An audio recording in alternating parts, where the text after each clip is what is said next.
jërë ngeen jëf mbokk internet sans limite ñu ngi leen di dalal jàmm di leen jox seen wàccuwaay te nag ñu am mbégte daal di toog ak ki nga xamante ne moom moo di Pape Matar Diallo nekk chroniqueur ñu fas yéene nag waxtaan ak moom lépp lu ñeel wàllu actualité fii ci réewum Sénégal laata loolu Pape Matar ginnaaw bi ñu la nuyoo ñu bàyyi la nga nuyoon teeg internet yu les sànq ci sans limite. waaw di la nuyu soxna Mariama di nuyu aussi ñi nga xamante ne dañuy seetaan ci sans limite di leen jaajëfal bu baax. merci beaucoup Pape Matar wax naa ko ci njëlbeen bi waxtaan wi li ko sabab rek moom moo di ñu wax lépp lu ñeel wàllu actualité fii ci réewum Sénégal mënuñoo wax actualité te waxuñu discours président Macky Sall bi nga xamante ne moom la def samedi bi ñu génn le 1er mai daal di nag tombeel li nga xamante ne moom moo di journée internationale plutôt. La fête internationale du travail mu daal di nag ci wax ay pàcc yu am solo waaye nag bokk na ci pàcc yi nga xamante ne ni moom moo gën a fës moom moo di rek affaire autoroute à péage mu prononcé ci benn phrase boo xamante ni ñu bëri jàpp nañ ne c'est choquant te mooy bu fekkee ne amuñu njëgu fay li nga xamante ne moo di autoroute à péage bi y a l'autre alternative mu doon ab discours boo xamante ne xëy na ñu bëri jàpp ne war ko woon wax mais est-ce que c'est pas une vérité qui blesse plutôt. waaw effectivement parce que boo xoolee ci mbiru autoroute à péage bi dafa am lu Macky Sall wax loo xamante ni ñun au quotidien ñu ngi koy dund tey boo xoolee ci boo ko commencé si Padois bi di dem ba fu autoroute bi yem da ngay gis nu mu parallèle ak route nationale bi nga gis benn wàll bi am na électricité am na entre guillemets confort beneen wàll bi amul électricité amul sécurité donc li mu wax dafa nekk di traduire en fait li nga xamante ni moom mooy politique am mooy politique à deux vitesses bi nga xamante ni sénégalais yu bëri dañ ko gis te effectivement dafay traduire aussi li nga xamante ni mooy fond wu pensée xam nga wolof dafay naan wax feeñ te président dafa war di éviter di def parfois li ñuy tuddee improvisation te di bind ay discours am parce que xam nga booy improviser le plus souvent li nga xamante ni moom moo nekk sa subconscience loolu ngay wax li nga xamante ni moom nga yéene sénégalais yi moom ngay wax moo tax parfois ñu siy seen benn arrogance moo tax parfois ñu siy gis benn mépris discours bi nag boo ko gisee ak nu mu doon waxee parce que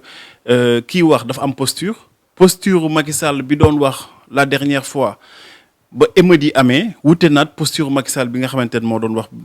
bërki dem ci fête 1er mai te 1er mai dafa am lu muy symboliser ci travailleurs yi Sénégal bii rek waxuma la sax ñiy jël ci pays occidentaux yi mais Sénégal bii rek 68 amoon na fi ay manifestations yu am solo ba tey jii ak yooyu suñu ay papa wala suñu ay maam jotoon na am ñun ñoo ko waroon préserver mais malheureusement li taxoon ay nit deewoon 68 li taxoon université jaxoon 68 tey jii waroon na doonaat des sujets yu teguwaat sur la place publique mais ci autoroute bi buñ si dellu si waat rek lu ci gën a blessant du loolu yëpp mooy mënuñu am autoroute boo xamante ni c'est un patrimoine national ñu bëgg di ñu gëmloo que ni autoroute bi du suñu patrimoine autoroute bi ñun ñoo ko moom ñun sénégalais yi ñun ñoo war a xool entre négam dañuy jël péage bi wala dañuy jël route nationale parce que ñaar yëpp suñu patrimoine la bokk donc du kenn moom moo ñu war a encourager pour ñuy jël benn yoon di bàyyi beneen ba ca des encore que l'État du Sénégal def na ci 49% ci autoroute bi nga xamante ni ci réalisation autoroute bi 49% yi boolew ma ci li nga xamante ni mooy bor yi ñu joto leb te mi dem ci ñun ak suñu ay génération yi nga xamante ni ñun ñoo ko war a fay loolu yëpp ñu jël benn nit boo xamante ni 17% la investissement am tollool ñu jox ko benn wàllu bi nga xamante ni moom mérité wu ko te bërki dem lan la Macky Sall def da ko proroger mandat bi xaw ma da ko proroger concession bi de 5 ans te ñëpp xam nañu ni fii leeg 5 ans autoroute bi dootul amati fii leeg 10 ans 15 ans autoroute bi dootul amati rentabilité bi muy am parce que ñaari mbir moo mën a am soit TER bi BRT bi am impact ci dox ak dem ak dikk ak sénégalais yi ba ñu wàññi di fréquenter autoroute bi soit investissement BRT bi ak TER bi ak yenn investissement yu ñu jot a def VDN 3 bi nekk ay investissement yoo xamante ni contre-productif la boobaa autoroute bi dafay continuer di liggéey mais je pense que ni boo xoolee VDN 3 bi nga gis ni sénégalais yi bëri dem ci banlieue bi dañuy préférer jaar ci côté géej gi dem seen yoon du ñu gis embouteillage te du ñu jaar ci di fay seen xaalis donc VDN 3 bi bu dégagé woo man dootuma comprendre ti wala d'autres moo yaakaar ni li nga xamante ni mooy rentabilité bi autoroute bi waroon am dina ko am donc toutes ces raisons font que ñun dañu sceptique par rapport ak projet bu mu def bien que nee nañu wéy état du Sénégal dugg na ci actionnariat beeg dugg na ci yenn affaires yi fexe nañu ba lu ñu doon fay 1000 francs léegi nañ ko fay 800 millions de nos francs mais yooyu yëpp d'accord c'est bien mais li waroon na doon tey jii priorité pour état du Sénégal mooy fexe ba li nga xamante ni suñu moomeel la wëlbati ko doon suñu moomeel mais pas ñu si permettre benn nit koo xamante ni def fa lu dul 17% de l'investissement ñu jox ko mi exploiter autoroute bi di si buum mi te bërki dem rek ñu dégg ni am na ay sénégalais yoo xamante ni ñu dëkk ci seen réew ay sénégalais bon te ni man ni yow benn sénégalaise boo xamante ni dañ ko doon menacer si autoroute bi. mu yeggale menace bi ci ñi nga xamante ni ñooy autorités yi ñoom ñu opposé ko benn silence mu jël ay responsabilités am toog ñu dàq ko sans suite donc je crois que président bu doon wax ci loolu la waroon wax mooy sénégalais yi nga xamante ni ay nasaraan ñooy ñëw ci seen biir dëkk di leen maltraité sénégalais yi nga xamante ni dañuy xëy di fexe ba lu ñu am mu das ci réew mi ñu koy bokk ak seen i njaboot sénégalais yooyu tey jii ñu leen di exploiter ñu leen di teg ci conditions yoo xamante ni dafay tax sax ñuy naan esclavage temps moderne loolu yaakaar naa moo waroon doon posture am te nii muy waxee ak sénégalais yi ak genre mépris boobu waroon na koy waxee nasaraan si fermeté bi muy wan ci discours am waroon na ko wan ci accord yi nga xamante ni du koy signé mais yooyu yëpp du ko def bi wax ak ñun nag di ñu wan benn autorité boo xamante ni daf ñuy xaw a jaaxal parce que aussi mënoo nekk suñu surga ba noppi di ñu féete fu ñu yàlla féetewul. ñu la léegi dafay mel ni rek autoroute bi mën nañoo jàpp ne xëy na ñi fay jaar am nañ benn confort wala benn sécurité bi par rapport ak route nationale bi nga xamante ne ni moom la teg et il a dit ku mënta fay mën nga jaar ci beneen route bi nga xamante ne y a des trous et autres loolu itam est-ce que c'est pas un autre problème est-ce que tamit ni nga wax sànq rek mooy que ni muy waxee du créer rupture par rapport ak itam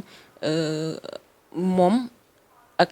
peuple bi nga xamante ne moom lay diriger mooy le peuple sénégalais. waaw non loolu moom yaakaar naa ni ku fàttaliku li fi xewoon bërki démb ak démb di nga xam ni rupture bi am na ba nit ñu bëri consommé nañ ko parce que président bi dafa amoon benn ton bu mu doon wax ak sénégalais yi benn ton bu menaçant di wax ak sénégalais yi di développer benn arrogance sénégalais yi ni patt di ko déglu ba il a fallu que affaire Ousmane Sonko bi nekk élément déclencheur ba ñu bëri génn li nga xamante ni dañ ko dencoon te mun ñu koon exprimer donc tey rupture boobu yaakaar naa ni am na mais beneen bi nga xamante ne moo ci gën a doy waar mooy li nga wax léegi c'est-à-dire waruñu tey jii di gëmloo Sénégalais yi que ñaari Sénégal moo am mooy Sénégal bi ci kaw bi nga xamante ni day jël à péage bi nekk ci confort nekk ci sécurité beneen Sénégalais bi ñu ni ko yow de lu la dal ci route nationale bi yaa ko def parce que boo bëggee sécurité da ngay yéeg ci autoroute à péage bi boo bëggee confort da ngay yéeg ci autoroute à péage boo bëggee rapidité da ngay yéeg ci autoroute à péage mais loolu nag bu demee ba président di ko xalaatee nga xam ni président boobu daf fi nekk pour une oligarchie mooy élitisme bi ñuy faral di wax maanaam fexe ba ñoom benn groupe bu ndaw bu restreint di partager wu au sens propre comme au sens figuré des avantages du pouvoir ñeneen ñi nga xamante mooy la grande majorité la masse ñu bàyyi leen ci benn insécurité totale bàyyi leen ci benn mbir boo xamante ni kenn xamul lu mu doon mais loolu yëpp vraiment il faut que sénégalais yi ñu jël seeni responsabilité gis nga réew bu nekk lu nekk bu ñu lay teg benn mbir nga koy accepter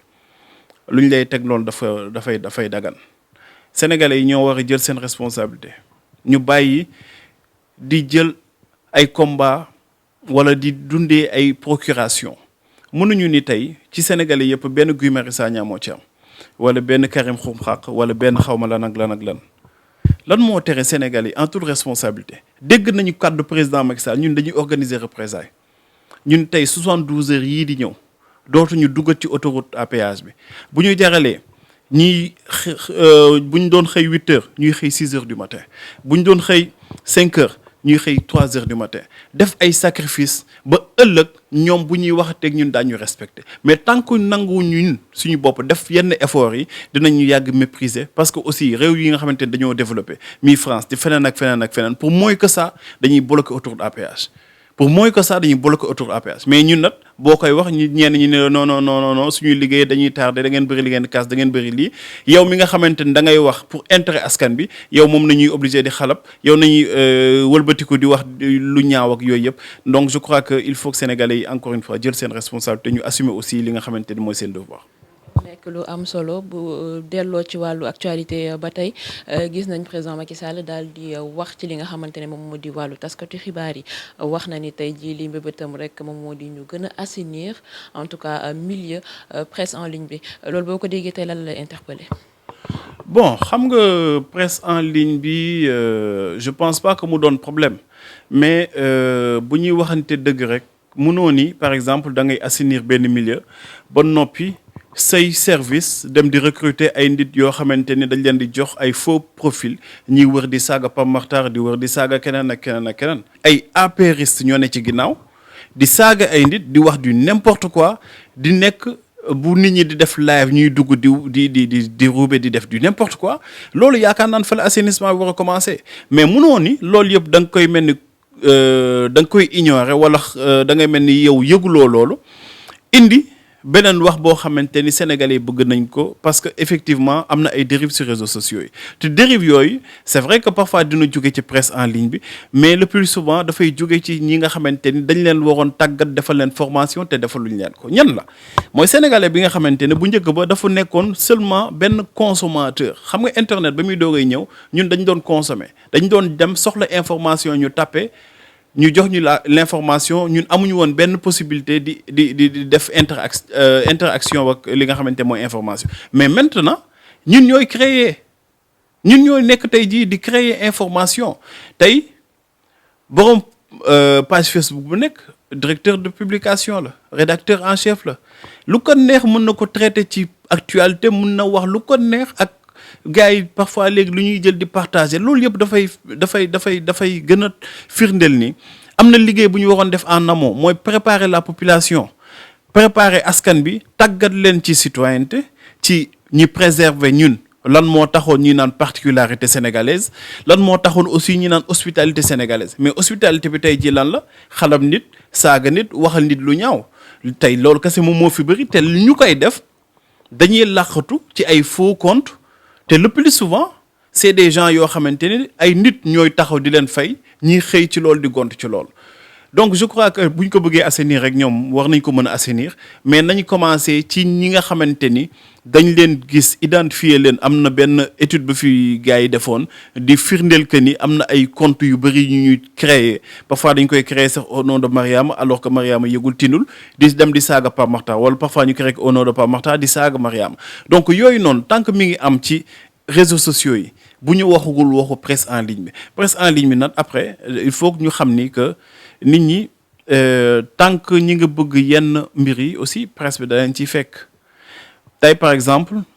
boo defoon benn article ci lu intéressé askan bi mais li nga ciy gis ci ay mention ak ay retour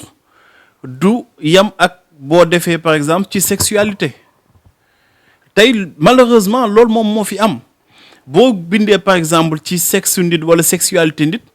mais da ngay gis partage yi dañ koy share nu ñu koy partager du yam sax ak article booy def di naan kii de def na benn production intellectuelle donc ñii di consommer aussi am nañ ci responsabilité ñun bu nekkoon information bu baax moom moo ñu intéressé mais dañuy dem ci information bu baax te aussi presse bi dinañ ci fekk si mais ñun ñi nga xamante ni boo xoolee article yi nga xamante ni moom la ñuy gën di commenter soit ay affaires yu ñàkk fayda la wala ay sexualité wala ay vie privée jàmbur leneen li nga xamante ni tey jii mooy information yu ñu war a intéressé mooy suñu or Sabadola bi nga xamante ni gisuñu ko suñu ressources naturelles yi mais rares sont les personnes yi nga xamante ni dañuy jël temps di xool le contenu dañuy yem ci benn titre boo xamante ni c'est un titre incitateur yem ci titre bi commenté te titre bi parfois yéen ñu koy def ay journalistes ngeen xam ngeen lan moo leen si tax a jóg mooy clic bi ngeen ci soxla mooy inciter nit ki pour mu xool article bi mais malheureusement ki nga xamante ne mooy li ma wax formation bi dafay taxawaat amul formation bi wax moom bu gisee benn titre par exemple Pape Makhtar descend diw mu ni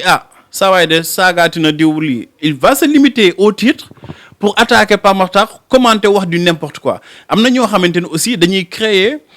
orienter les commentaires c'est-à-dire bu ñu defee benn article ba noppi ci benn nit ñoom ñooy wëlbatiku dem créer ay compte di saaga pour que ñeneen ñi bu ñu ñëwee parce que gis nañu ni 2 4 3 5 yi jotee commenter dañoo saaga dañuy orienter les commentaires ci benn sens donc il y a beaucoup de manipulation ci réseaux sociaux yi moo tax dañu war a def formation mais aussi dañu war a fexe ba nan lañ koy encadrer boobu nag yaakaar naa ne solution bi gën a taxaw tey jii mooy fexe ba xale yi comme ni ko Abdoulaye Wade doon préconiser ñuy teel a am accès ci internet ñu xam déjà lan mooy internet lan mooy réseaux sociaux mais aussi lan mooy téléphone portable tey y a des dérives parce que nit ñi xamuñu ko tey da ngay gis koo xamante ni confiance bu mu am ci téléphone bi yow mi xam informatique ak téléphone ak yenn affaires yi da ngay tiit sax parce que da ngay naan kii bu xamoon ni lii ak lii moo ko si nar a fekk ëllëg dina def attention donc encore une fois formation bi état bi bu ko defoon du ñu tey jii toog fii di wax li nga xamante ne mooy assainissement il faut que ñu former la population ci citoyenneté ci ay valeurs mais aussi ci li nga xamante ni mooy développer réew yu développé yëpp ci àdduna bi dañ lay naan seen population bi dañu am une masse critique forte seen population bi dañu am benn civilité dañu am ay valeurs yu ñuy préconiser mais réew bi nga xamante ni tey tooñu ma kenn ñenn ñuy jël leen jox télé pendant 3 heures de temps production nu mu chéré mu lay toog di la naan damay def lii man ay waxi dof laay wax wala man j'ai rien contre lui mën naa ko sax citer mi Pawlish j'ai rien contre lui parce que il a compris lan la Sénégal di doxee il s'en sort maintenant presse bi aussi xam nañu ni comme kii dafay vendre te ñoom dañu soxla ay publicité dañ koy dem jëli ji ñan ñooy consommer mooy ñun encore une fois donc il est encore question de nous ñun ñoo war xool lan nañu bëgg xam ko ñu dox si conscience maanaam ci côté jeunesse bi dafa am solo loolu nga bëgg a wax actualité itam bokk na ci sortie Ousmane Sonko ginnaaw bi nga xamante ni président wax na loolu itam ban jàngat nga ci def dans l'ensemble ñu tënk ko rek. waaw bon Ousmane Sonko li mu bind ñu bëri loolu nañu xalaat parce que président ni mu waxee yaakaaruñu ni noonu la war a waxee kilifa dafa am nooy waxee dafa am kàddu boo xamante ni da nga koy yëgti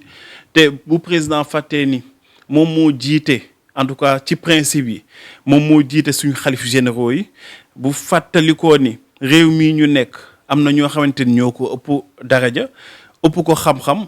ëpp ko tolluwaay mais tey jii mooy seen président donc ñooñu booy wax ak ñoom ne serait-ce que pour ñooñu booy wax ak ñoom rek war nga mën a am benn kaddu boo xamante ni kaddu gu rafet la te encore une fois mooy li ma si gën a métti président bi bu demee ci nasaraan yi mel ni xaru yar bu ñëwee ci sénégalais yi di ñu wan benn genre mépris loolu sénégalais yi vraiment mënuñu ko rafetlu donc mi Ousmane Sonko di keneen ki nga xamante ni da ciy def sortie wax ci loolu surtout autoroute bi nga xamante ni suñu moomeel la dafa war a doon suñu moomeel suñu patrimoine la ñun la ak suñu ay njaboot ak suñu ay wayjur mais du benn nasaraan boo xamante ne moom mooy toog fële di ñu dicter sa loi et puis ñuy naan ay ambulance bu fay jaar dafay fay ay autopolice ak yenn en tout cas ci benn période xamoon na gëm ba tey ambulance bu fa doon jaar dafa doon fay police bu fa doon jaar dafa doon fay gendarmerie bu fa doon jaar dafa doon fay alors que ñooñu ñoom ñoo tax ba investissement mu mën a am au Sénégal donc je crois que vraiment homme politique bi jug ci préoccupation sénégalais yi homme politique boobu bu defee dara man en tout cas dama koy saluer parce que loolu moom mooy rôle am parce que aussi bu nekkee da nga ñëw ni da ngay taxaw comme une alternative nekk ci opposition il faut nga continuer di affirmer di afficher aussi sa position par rapport ak question yi nga xamante dafa interpeller sénégalais yi mu intéresser aussi sénégalais yi. am na solo ñu dugal rek beneen question te mooy que ni affaire Ousmane Sonko c'est vrai que ni bëri na loo xamante ne nii wax nañ ko ci ba jamono ju ñuy wax ak yéen ak li fi jot a xew moom moo di manifestation yeeg yooyu yëpp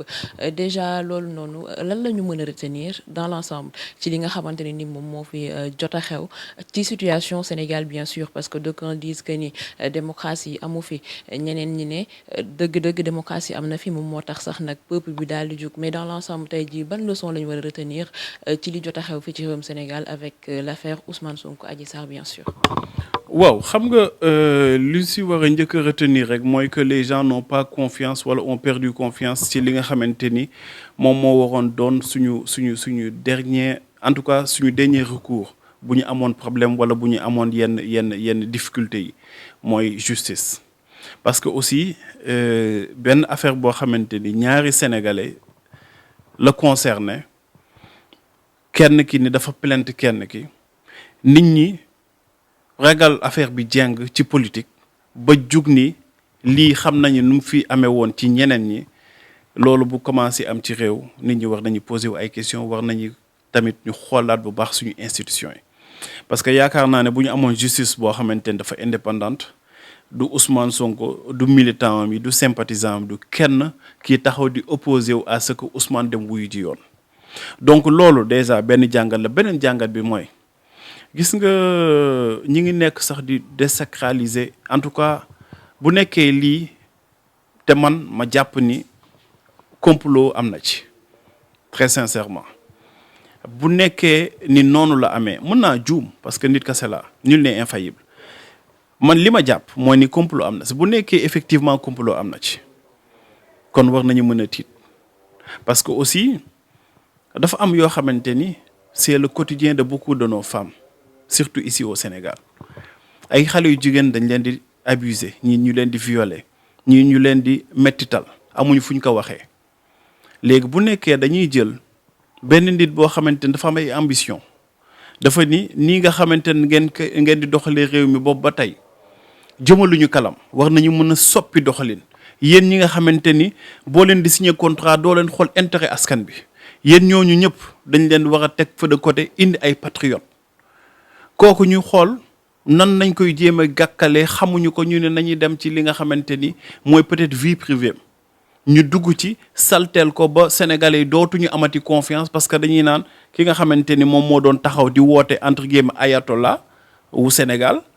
ibaadu bi moom da nekkate day maase wu ji day dugg ci ay jacuzzi mais heureusement ou malheureusement li ñu bëggoon jaay opinion bi da koo rejeté parce que les gens te diront que à supposer que Ousmane Sonko dem def li ñu ko wax bu dul viol bu ko defee loolu moom la concerne. bu nekkoon réew mi ku njaaloo doo génn sa buntu kër di nga wax ci mbedd bi ay nit doo fa gis kenn mi ministre di autorité réew mi xam nañu kan mooy kan ak lan nañ fiy def te bu ñu poussé nit ñi ñiy dem di jaxase wala dem di def yenn révélation yi wala dem ba di dugg sax ci vie privée jàmbur yi fii xam nañu kan mooy kan ak lan la nit ñi di xëy ak di gont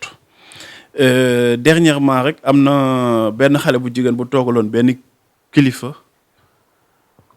bi xamul ni xale bu jigéen boobu xam naa ko mu ni ko moom de Pape Makhtar Diallo lay xool nuñ ko piégé kooku ni ko jox ma xaalis ba mu ko joxee ma piégé la ko mu ñëw di ma ko rapporté donc bu ñu demee ba bëgg a dugg ci ay mbir yooyu ay buñ la mënalul corrompre parce que yaakaar nañu ni xaalis nañuy amee nit buñ ñëwee gis ne yow lijjanti woo seen xaalis buñ la menacé faale woo leen ñun ne dañuy dugg ci sa vie privée xool ni nit ku nekk am na ay faiblesse xool kii lan mooy faiblesse am kii football la kii jigéen la kii lii la kii lii la fekk ko ci faiblesse am def ko traquenard pour mën ko gàkkal ah bu ñu tollee ci loolu nag y a vraiment problème. taguma la mais comme ni nga ko waxee sànq rek xëy na dañoo jéem a dugg ci vie privée ki nga xamante ne moom moo di président Ousmane Sonko ngir gàkkal li nga xamante ne moom moo di réputation mais justement est-ce que président Ousmane Sonko ci jëmmi boppam il ne s'est pas sous-estimé je dis ça parce que nekk na personnalité boo xamante ni nii am na solo parce que li muy incarné la c'est l'espoir de tout un Sénégal et peut-être même de l'Afrique en particulier ndax waroon nañ ko nag jéem a piéger ci ay salon de beauté est-ce que là il s'est pas sous-estimé en tant que personnalité bi nga xamante ne moom la nekk te ak tamit li muy incarné.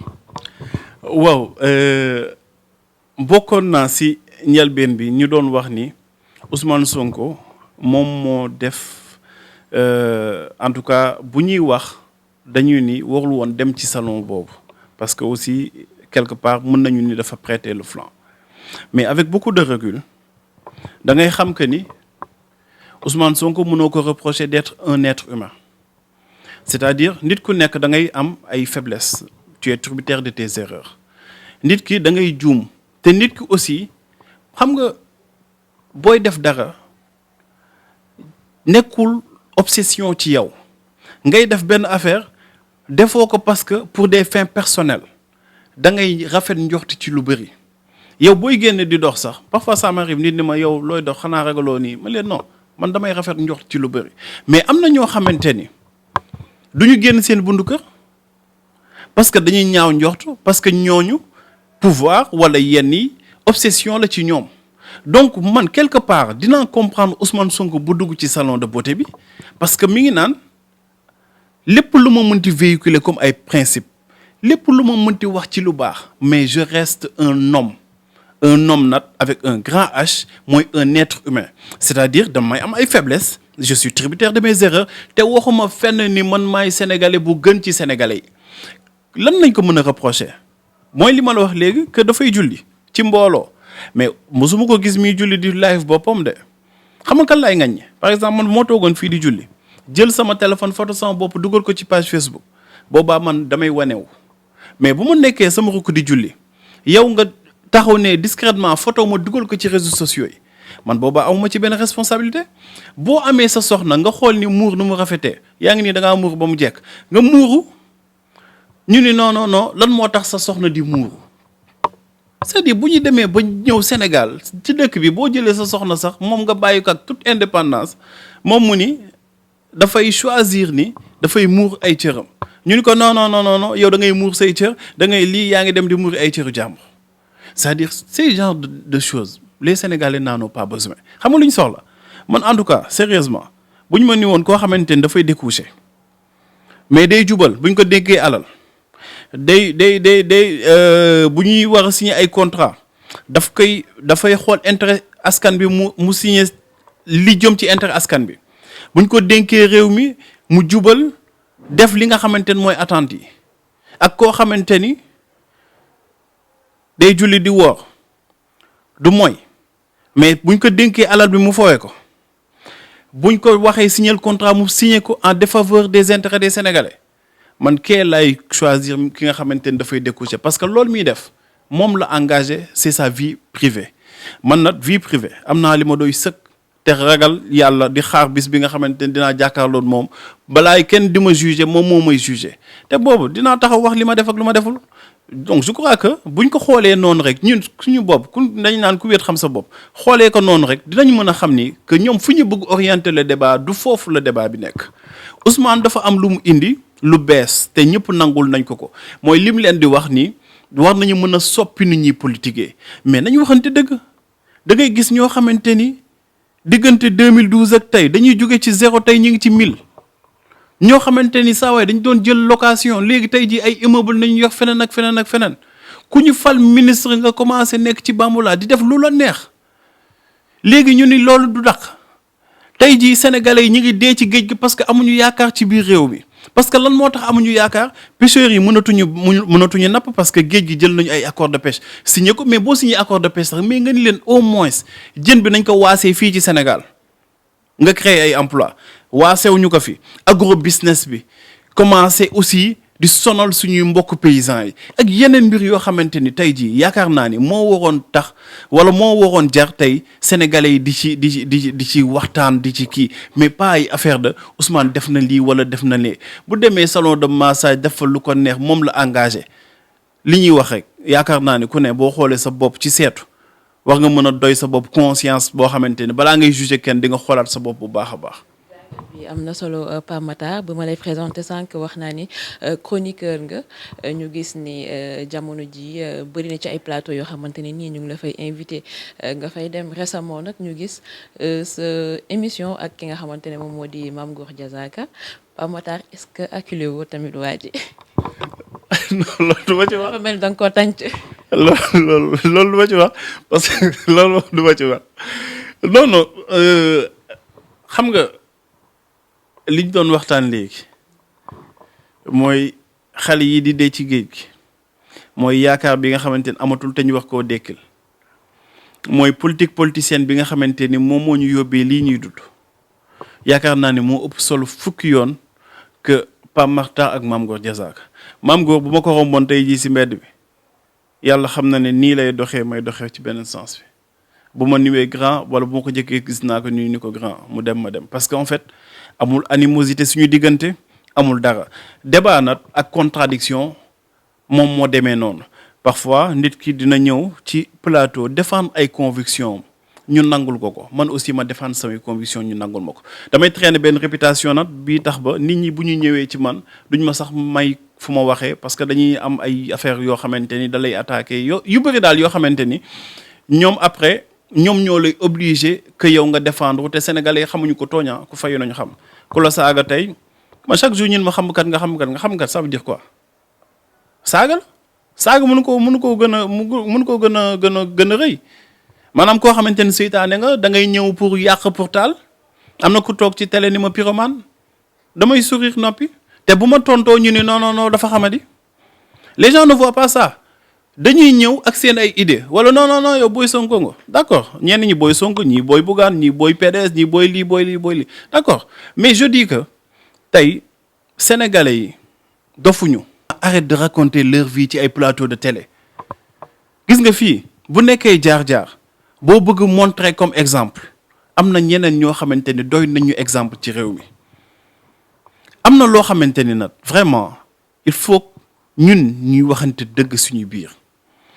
xamante nañu te Sénégal dafa ndaw ba munoo fi def dara démb ba noppi tey ngay ñëw di ñuy jéem a wan yenn affaires yi fii Sénégal bi dafa ndaw encore une fois donc je crois que acculé wu ma ko pour répondre à ta question dañ doon waxtaan moom noonu la te waxtaan bi yaakaar naa ni li ma ci gën a metti mooy li ma doon wax ci emploi des jeunes ci formation professionnelle ci yeneen aspect retenirul attention sénégalais yi mais lu leen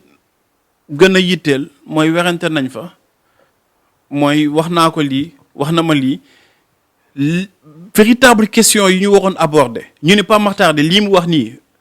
ànd naa ci ak moom wala àndu ma ci ak moom parce que lii mu wax nii amul du am de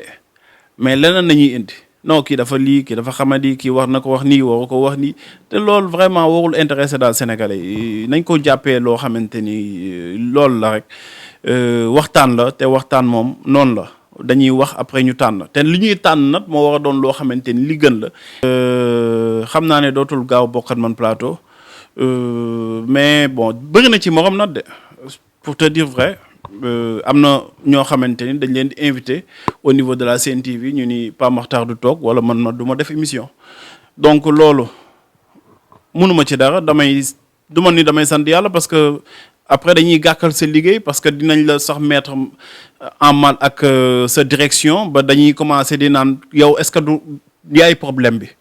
alors que amul fenn fu may toogee ba di attaquer nit te moom waxuma dara commencer ko bu ma ko waxee nag sur place publique te xale la